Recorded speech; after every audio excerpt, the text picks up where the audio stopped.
But look at what's happening. This video in just 3 days has amassed 34 million views, hiding this from trending when it's the #1 most watched video.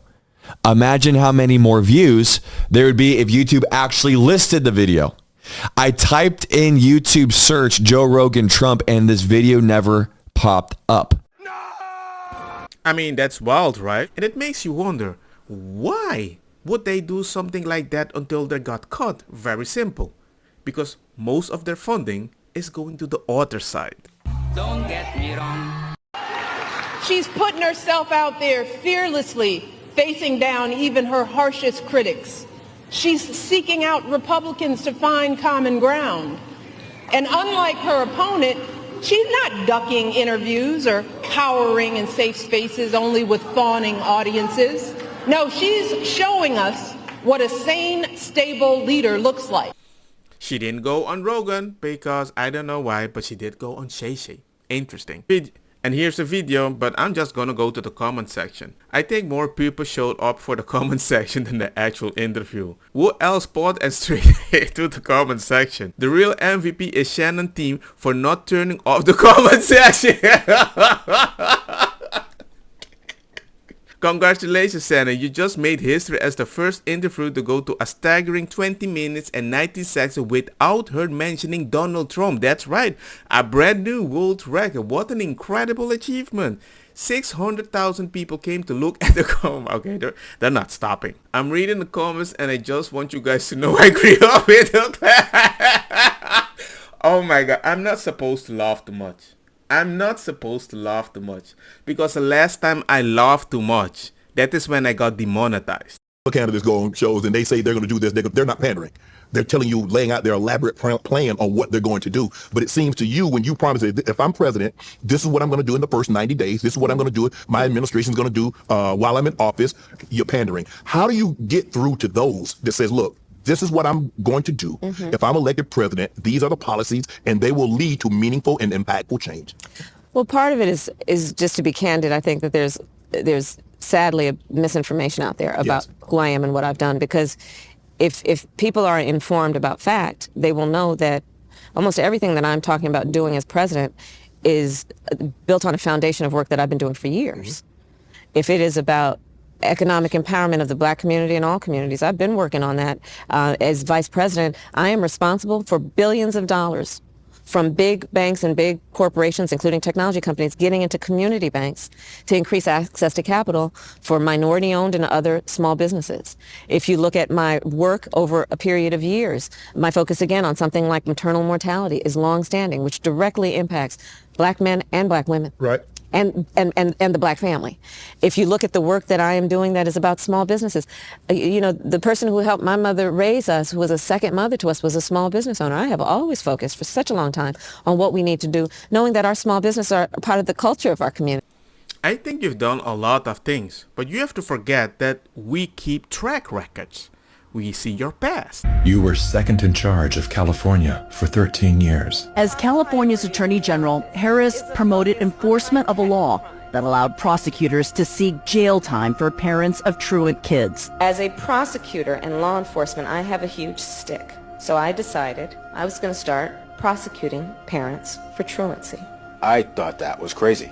I was like, how can you lock parents up? If you don't go to school, Kamala's going to put you and me in jail. Yes, we achieved intended effect. I opened the door and I see at least 7 or 8 cops like wanted to arrest me. As a matter of fact, they did. And frankly, you know the prosecutors in my office who volunteered to do this? My homicide prosecutors, my gang prosecutors.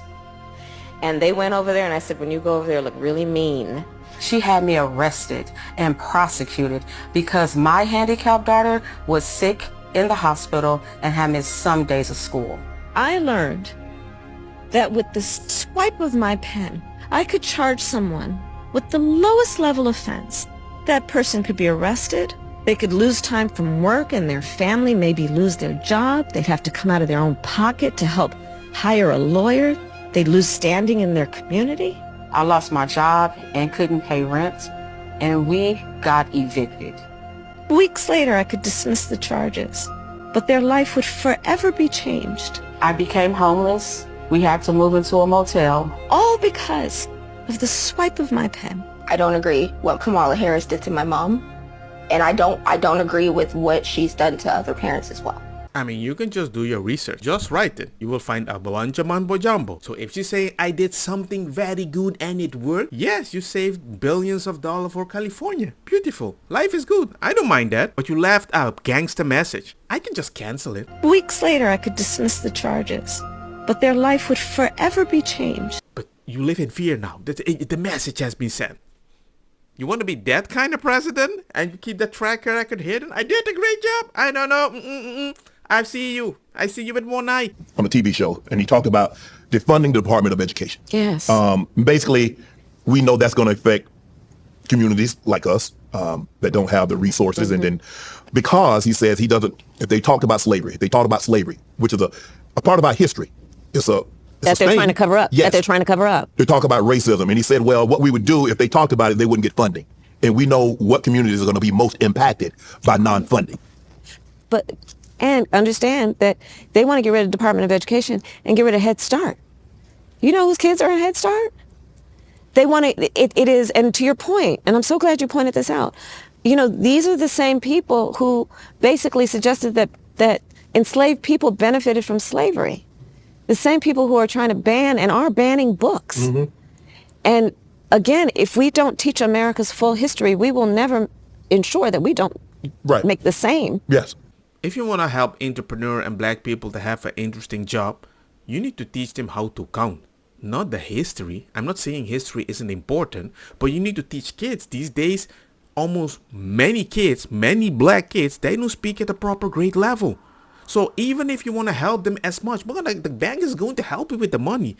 They don't even know how to read the things. Then you want to open the department to help them read the things? It's like, I don't know. It sounds very joyful, but with so many mistakes that can happen. To do those same things again.